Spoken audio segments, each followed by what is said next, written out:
Perkenalkan, nama saya Nabila Putri Rahmadiana. Saya akan menjelaskan poster saya yang berjudul Kesehatan Mental Karyawan Saat Pandemi COVID-19. Ada beberapa stresor selama pandemi coronavirus ini.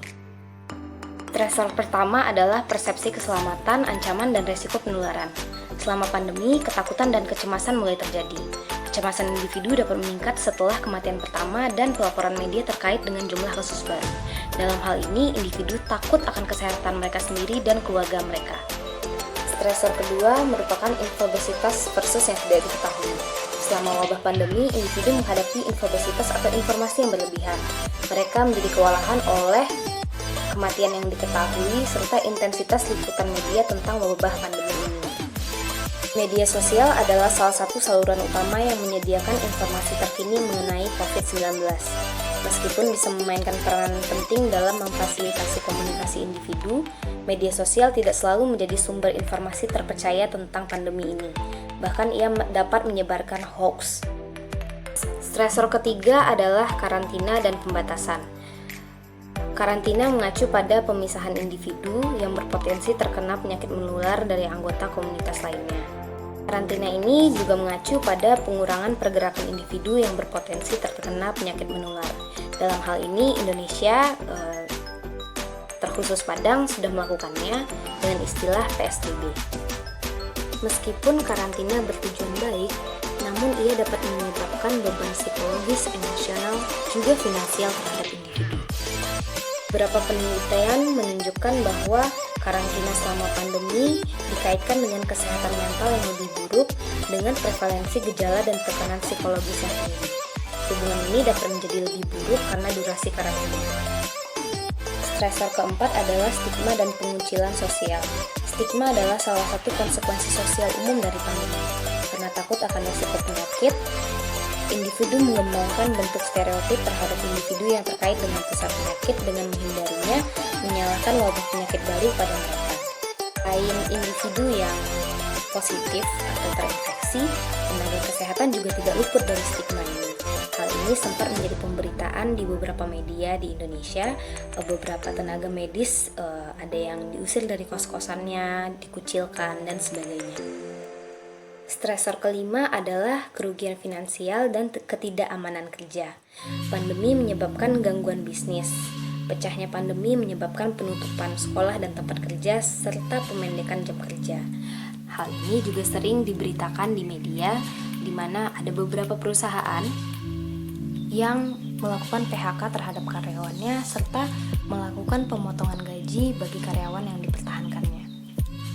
Penelitian yang dilakukan oleh Zhang menunjukkan bahwa orang yang berhenti bekerja karena wabah COVID-19 melaporkan kesehatan dan kesulitan yang lebih buruk.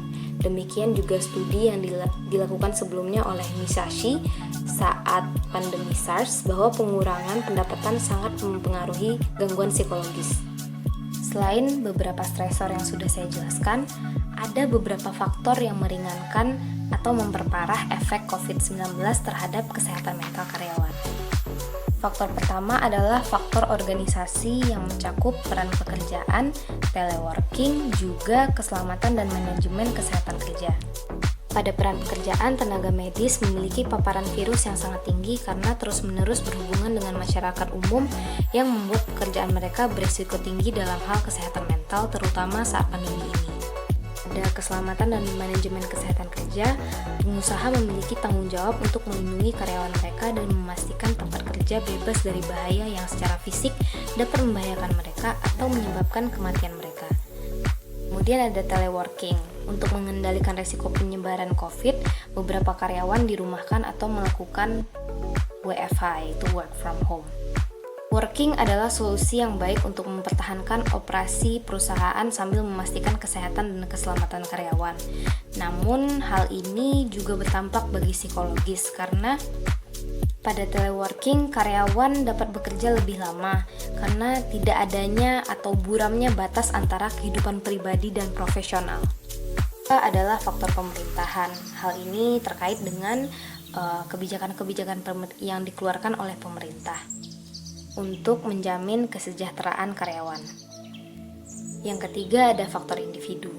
Dalam faktor individu ini mencakup faktor sosiodemografi, yaitu jenis kelamin, usia, juga pendidikan karyawan, kemudian sejarah penyakit mental karyawan, juga persepsi kerentanan kesehatan fisik karyawan.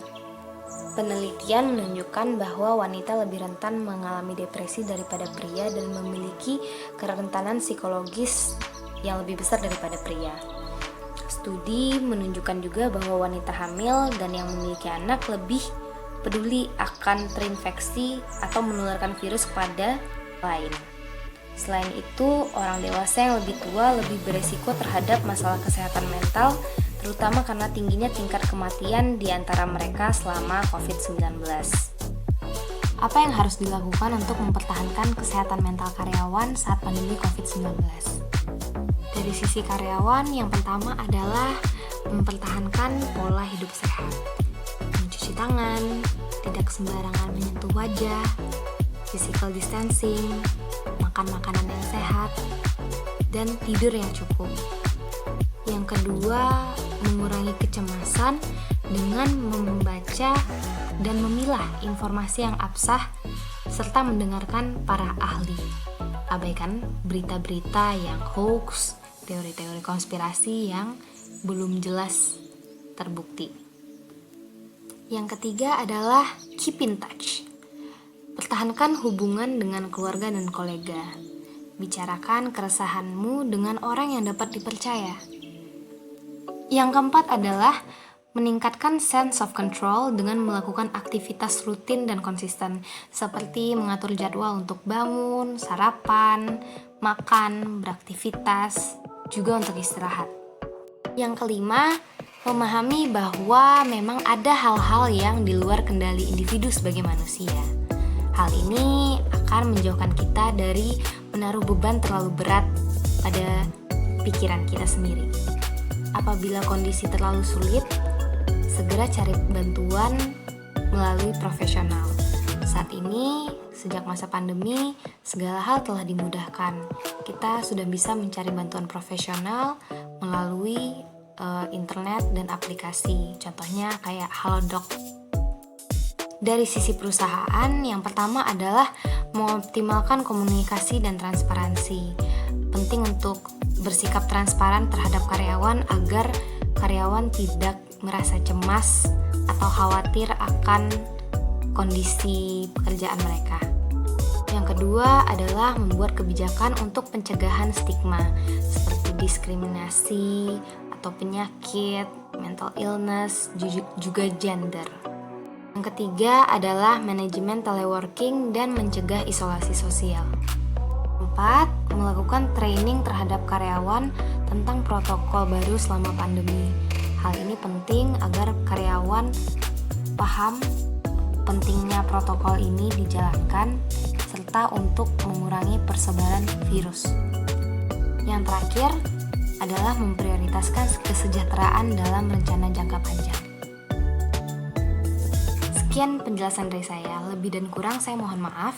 Stay safe, semoga kita selalu dalam lindungan Tuhan. Amin.